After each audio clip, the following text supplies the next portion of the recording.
এই পেঁপেটা হচ্ছে 30 টাকা। চিন্তা করা যায়। এটা হচ্ছে আর্মি ক্যাম্প, আর্মি ক্যাম্পের ঠিক অপোজিটে এই দোকানটা। আমরা নীলগিরির কাছাকাছি চলে এসেছি। মানুষ নীলগিরি আসে দেখতে, আর আমরা নীলগিরি আসছি খাইতে।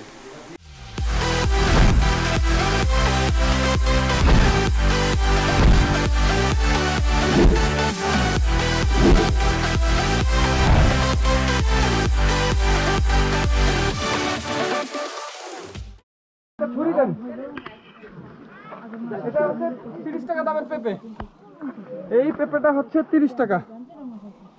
চিন্তা করা যায়, শহরে এটার দাম না হইলেও 150 টাকা বা 200 টাকা।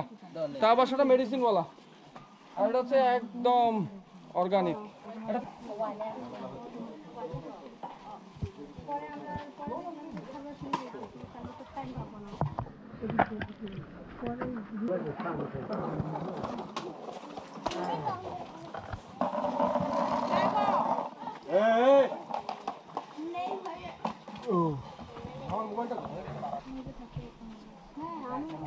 পুরা মাখনের মতো কেটে যাচ্ছে কেন? মুখ মিড়ে হয়ে গেল। পেঁপে না, এটা অন্য কিছু। অমৃত অমৃত। ও রে টেস্ট। কে জানি খাইতে চায় নাই। আমি 2 পিস, আমি 2 পিস। সেই সেই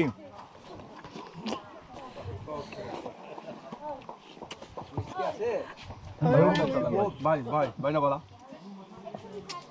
অর্ধেকটা ভাই।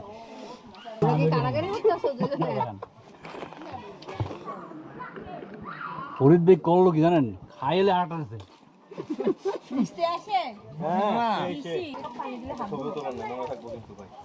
ভাই কি এগুলোকে নৌকায় গেছি বুঝছেন, আমার পানি দিতেছে, সেলফি তুলতেছে, আমি পানি দিতেছি, মানে আমি সবার পিছনে এরা সেলফি তুলতেছে। এরকম মনের কথা না, 1 ঘন্টার রাস্তা। মানুষজন এটা 2 ঘন্টার রাস্তা, 3 ঘন্টার রাস্তা কেন বলে? দেবতাখুম কমপ্লিট করে আমরা কচ্ছপতলির দিকে ফিরে যাচ্ছি। এই পাহাড়টার পরেই হচ্ছে আমাদের বাইকগুলো রাখা, আর ফিরতে ফিরতে আমাদের সন্ধ্যা। দূরে সুন্দর একটা চাঁদ উঠেছে। পাহাড়ের সন্ধ্যাটা মারাত্মক সুন্দর, অদ্ভুত এক নিস্তব্ধতা ঝপ করে যেন নেমে আসে। কি অদ্ভুত সুন্দর একটা চাঁদ উঠেছে। হ্যাঁ সুবহানাল্লাহ, আসলেই অদ্ভুত সুন্দর, শুধু দেখার মতো একটা মন দরকার। ওই অনেক নিচে ঝিলটা দেখা যাচ্ছে, পাহাড়টা বেয়ে উঠছি আমরা।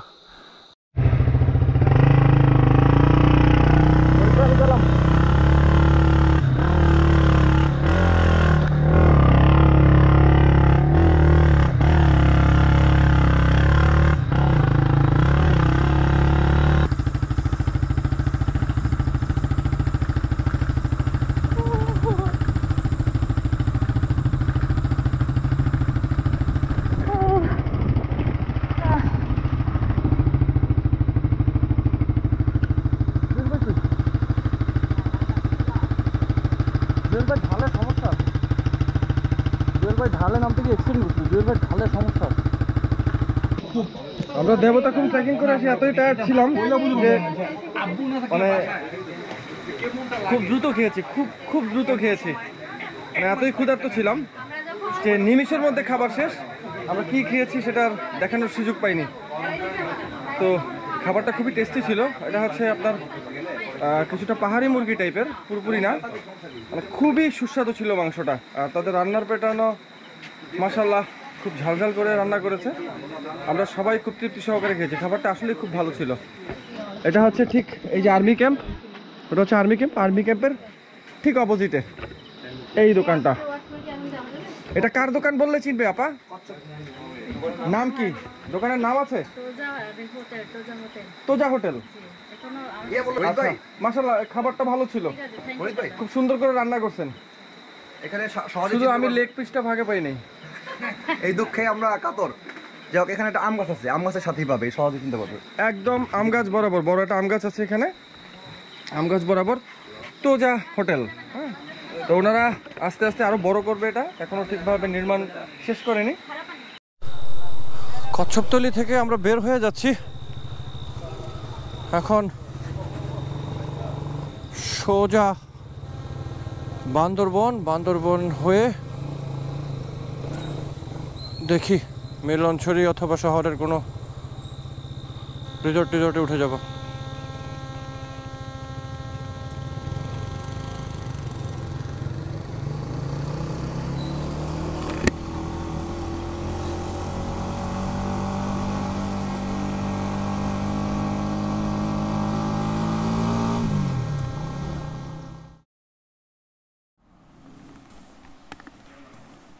ভাই তোমাদের কি অবস্থা? রিয়াল ভাই রেডি? আচ্ছা, ওই তো পানি ছিল না নিচে, যে কুস্তি নিচে থেকে পানি আনাইছি। ভাবি গুড মর্নিং, কি অবস্থা? চলুন চলুন, কিছু নিতে হবে? দেন কিছু একটা দেন, নিয়ে যাই আমি। আমার হাত খালি। ভাবি হেলমেট নিয়ে যাই। আচ্ছা ভাবি সব ভাই চলে আসেন। Good morning from Bandarban. এটা হচ্ছে হোটেল গ্রিনল্যান্ড, নবনির্মিত, ভালোই। তবে আমরাই ফার্স্ট গেস্ট, যার কারণে ওদের এখনও কিছু অব্যবস্থাপনা আছে। আশা করি যখন মানে ফুল সুইংয়ে চালু হবে এগুলা মানে ঠিক হয়ে যাবে। ওভারঅল সার্ভিস তাদের ভালো লেগেছে প্রথম হিসেবে। এই যে গ্রিনল্যান্ড হোটেল, ছিমছাম সুন্দর, তিনতলায় আবার একটা দোলনাও আছে। হ্যাঁ, আর সবচেয়ে মজার ব্যাপার হচ্ছে আমরা যারা বাইকাররা আসি, ঠিক গ্রিনল্যান্ডের পাশেই হচ্ছে খুব ভালো একটা ওয়ার্কশপ আছে। আমি জানি না ওয়ার্কশপের ওনারকে, বাট সেটা দেখলাম যে খুব ভালো কাজ করে। কালকে আমার ওই রেলিং যখন ঢালাই ভেঙে যায়, সে খুব সুন্দরভাবে খুলে এবং ফিটিং করে দেয় ঝালাই করে।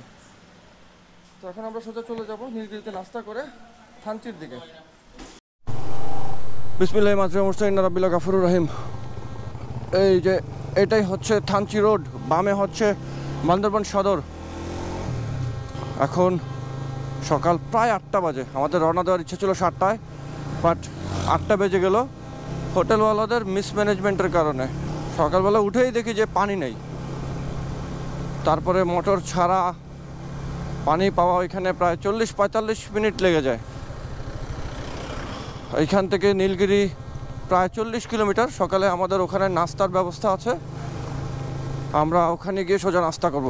এখানে বলে রাখি যে নীলগিরির রাস্তাটা হচ্ছে মানে খুবই সুস্বাদু। জুম চাল দিয়ে তারা একটা খিচুড়ি করে, পাইনা খিচুড়ি, মানে পাতলা খিচুড়ি যেটাকে বলে, সাথে থাকে ডিম। মানে এটা খুবই অসাধারণ টেস্ট। এই খিচুড়ি যে একবার খাইছে তার আজীবন মনে থাকবে, বিষয়টা এরকম। আমি আমার লাইফে 2বার খেয়েছিলাম, তো এবারও সেটার অ্যারেঞ্জমেন্ট করলাম।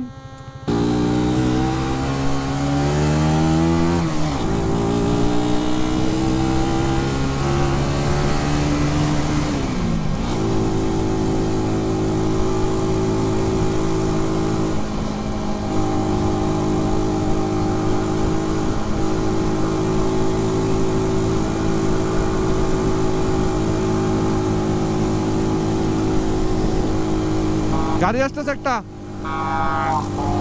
আরেকটা আসতেছে, গাড়ি আসতেছে। ফাইম আসো, আমরা নীলগিরির কাছাকাছি চলে এসেছি।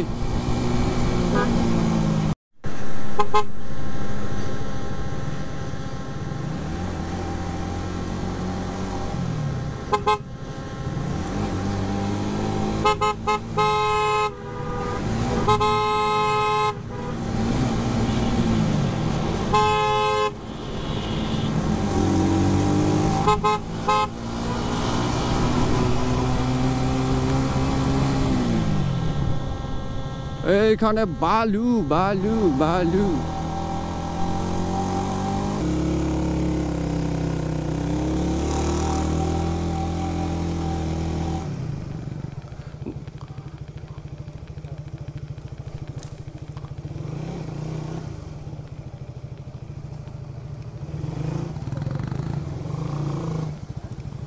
উপরে উঠাই দিবেন? ওইটা কি হ্যাঁ ঠিক আছে, মোটরসাইকেল পার্কিং গ্যারেজ লেখা আছে।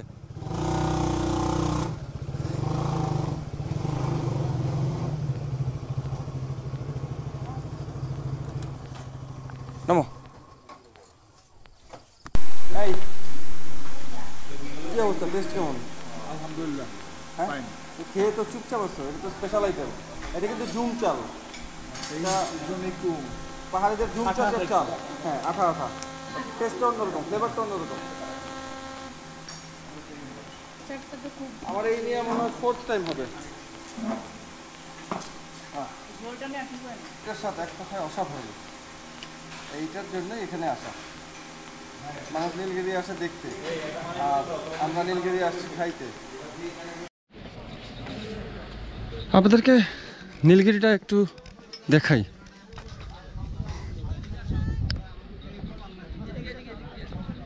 ক্যামেরার চোখে নীলগিরি, দূরে বেশ দূরে কিছু পাহাড় দেখা যাচ্ছে, ওই দূরে নিচে সাঙ্গু দেখা যাচ্ছে। ম্যাঘগুলা এই লেভেলেই আছে। এটা হচ্ছে নীলগিরির 360 ভিউ ডাইনিংটা। ওই পাশে আছে হেলিপ্যাড, এখানে বেশ কয়েকটা কটেজ আছে। এগুলা যে কোনো ডিফেন্স অফিসারের রেফারেন্সে আপনারা অনলাইন থেকে নীলগিরির সাইট থেকে বুক করতে পারবেন। বেশ এক্সপেন্সিভ, 5,000 6,000 বা তার চেয়েও বেশি। পাহাড়ের কিনারে বসার জন্য কিছু অ্যারেঞ্জমেন্ট আছে।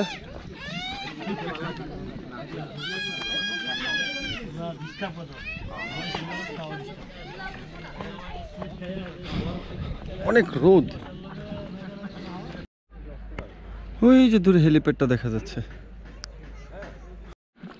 Such a wonderful place to visit. সুন্দর করে সাজিয়েছে বাংলাদেশ আর্মি, কিন্তু কিছু কিছু বিষয় খুব এক্সপেন্সিভ। একটা মোটরসাইকেলের পার্কিং ফিস এখানে 50 টাকা। আমরা 8টা মোটরসাইকেলের জন্য 400 টাকা দিয়েছি। 400 টাকায় আপনি অনেক কিছু করতে পারবেন। শুধুমাত্র পার্কিং বাবদ 400 টাকা। আমি কর্তৃপক্ষের দৃষ্টি আকর্ষণ করছি, তারা যেন অন্তত পার্কিং ফিস একটা রিজনেবল ইয়েতে অ্যামাউন্টে নামিয়ে আনেন। তারপরে এইখানকার এন্ট্রি ফি পার হেড 65 টাকা।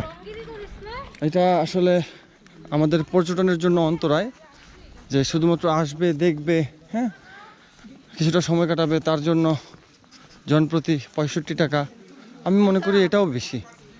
তো পার্কিং ফিস এবং এন্ট্রি ফি এই বিষয়গুলোর প্রতি কর্তৃপক্ষ সুনজর দিবেন, এমনটাই আমি আশা করব। বলিপাড়া চেকপোস্টে আমাদের বেশ কিছু সময় নষ্ট হয়ে গেল। রিয়েল ভাইয়ের যে কাজিন আসছে সে হচ্ছে এনআরবি, সে আমেরিকা থেকে ছুটি কাটাইতে বাংলাদেশে আসছে, কিন্তু সে আমেরিকান সিটিজেন, তার বাংলাদেশি সিটিজেনশিপ আছে, কিন্তু তার এনআইডি নাই, তারপরে স্মার্ট কার্ড নাই, তারপরে জন্ম সনদটাও তার সাথে নাই। তো যাই হোক, এখন তাকে ওই এনআরবি হিসাবে ট্রিট করে তাকে আপাতত পারমিশন দেয় নাই, বাট তারা এটা নিয়ে রিভিউ করতেছে। তো তারা এখনও ওই বলিপাড়া আর্মি ক্যাম্পেই আছে। না, কাটার বাড়ি খেলাম, আর্মি ক্যাম্পেই আছে। তো বললো যে আপনারা চলে যান, আমরা দেখি এটা কি করা যায়। সামনে এই যে পাহাড়ের রেঞ্জটা দেখা যাচ্ছে, এর পরেই হচ্ছে এই পাশে হচ্ছে ডিম পাহাড়, আর এই পাশে হচ্ছে থানচি। হ্যাঁ, তো এই ভিউটা চমৎকার। আমাদের পার্বত্য অঞ্চল আসলেই অনেক সুন্দর, শুধু সরকারের উচিত এই দিকটা একটু নজর দেয়া। বিদেশিরা যেন আমাদের পার্বত্য অঞ্চলে মানে নির্বিঘ্নে ঘুরতে পারে। অনেক দ্রুত যাচ্ছে। হ্যাঁ হ্যাঁ, আসা যায়। তো যাই হোক, যেটা বলছিলাম, আমাদের গভর্নমেন্টের উচিত এদিকে সুনজর দেয়া। বিদেশিরাও যেন পার্বত্য অঞ্চল নির্বিঘ্নে ঘুরতে পারে, দেখতে পারে, ভ্রমণ করতে পারে, এই সুযোগটা যেন তৈরি হয়। আমার সরকারের প্রতি মানে আকুল আবেদন যে আমাদের সাথে একজন ফেরত মানে রয়ে গেল ওই ক্যাম্পে, আমি জানি না সে এসে যোগ দিতে পারবে কিনা আমাদের সাথে, পারমিশনটা সে শেষ পর্যন্ত পাবে কিনা। স্পিড ব্রেকার, হ্যাঁ, বাট এই বিষয়গুলো আসলে ভালো লাগে না। আবার মাঝে মাঝেই বিদেশিরা আসতে চায়, ঘুরতে চায় পার্বত্য অঞ্চলে, আমার সাথে বাইকিং করতে চায়, হ্যাঁ, কারণ তারা বাইকার, হ্যাঁ, যারা আসতে চায় ম্যাক্সিমাম দেখা যায় যে বাইকার।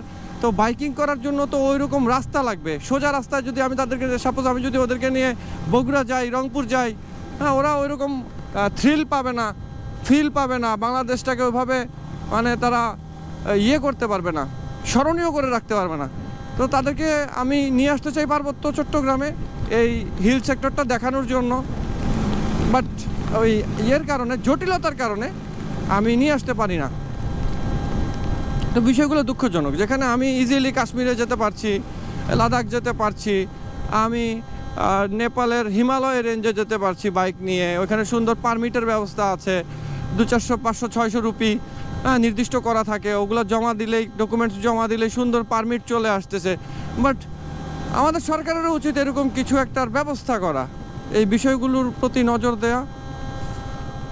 দেখা যাক, আশা রাখছি কবে হয়।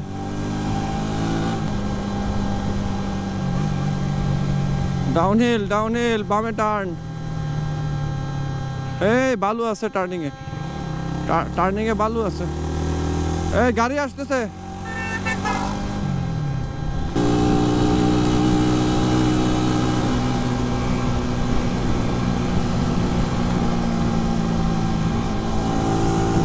এই যে এই জুমঘরটাতে ছিলাম আমরা, এই যে এইটাতে, এই যে বাম দিকের যে জুমঘরটা ওইটাতে ছিলাম, বামে বামে বামে আছে, এই যে এই যে এই যে এদিক দিয়ে রাস্তা, এদিক দিয়ে রাস্তা, ওই যে পিছনের জুমঘরটা এখন ভেঙে গেছে, ওই পাহাড়টার উপরে ছিলাম। হ্যাঁ, পুরো একটা রাত ছিলাম তো আমরা এখানে, বারবিকিউ করছি, ওই বলিপাড়ার থেকে আমরা মুরগি টুরগি নিয়ে আসছিলাম। হ্যাঁ হ্যাঁ হ্যাঁ, মনে হয়, হ্যাঁ, আপনি আপনি আপনি চলে গেছিলেন, হ্যাঁ হ্যাঁ হ্যাঁ, আমরা ইয়ার থেকে আসছিলাম, যে কেউ কার্টন থেকে আসছিলাম।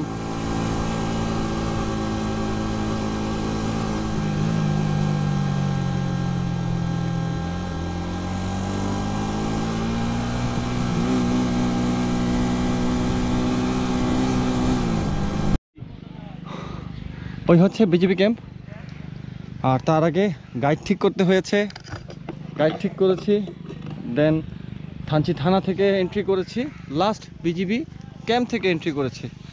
আমাদের বোটও রেডি, ওইটা আমাদের বোট, এই আমাদের গাইড। আমরা এখন সোজা চলে যাব রেমাক্রি হয়ে নাফাকুম। নাফাকুম এটা আমার চতুর্থবারের ভ্রমণ, বাট প্রতিবারই নাফাকুমকে আমার ভালো লাগে, নতুন করে দেখি। আর এই রেমাক্রি টু থানচি যেই নদী ভ্রমণটা আছে, এইটা প্রত্যেক ভ্রমণপ্রেমীদের জন্য আমি বলবো যে ম্যান্ডেটরি, কারণ এটা একটা ভিন্ন বাংলাদেশ। একটা কথা প্রচলিত আছে যে যে থানচি দেখিনি সে বাংলাদেশ দেখিনি। এই কথাটা কিছুটা হলেও সত্য। যেদিন আপনারা এই রাস্তাটা ভ্রমণ করবেন, এই নদীপথটা, সেদিন আপনারা বুঝতে পারবেন যে এই কথাটা আংশিক হলেও সত্য। আমাদের বাইকগুলো থানচি কুটিরে রেখে এসেছি, কিছুটা চিন্তা হচ্ছে, বাট থানচি কুটিরের পরিবেশ দেখলাম যে ভালোই, একটা রাতই তো, আল্লাহ ভরসা, আশা করি কোনো সমস্যা হবে না। So far so good. আজকে আমাদের ভ্রমণের 5ম দিন, আমরা 5 দিন ধরে এই পার্বত্য অঞ্চলের আনাচে কানাচে ঘুরে বেরিয়েছি। এখন যাচ্ছি রেমাক্রি হয়ে নাফাকুম।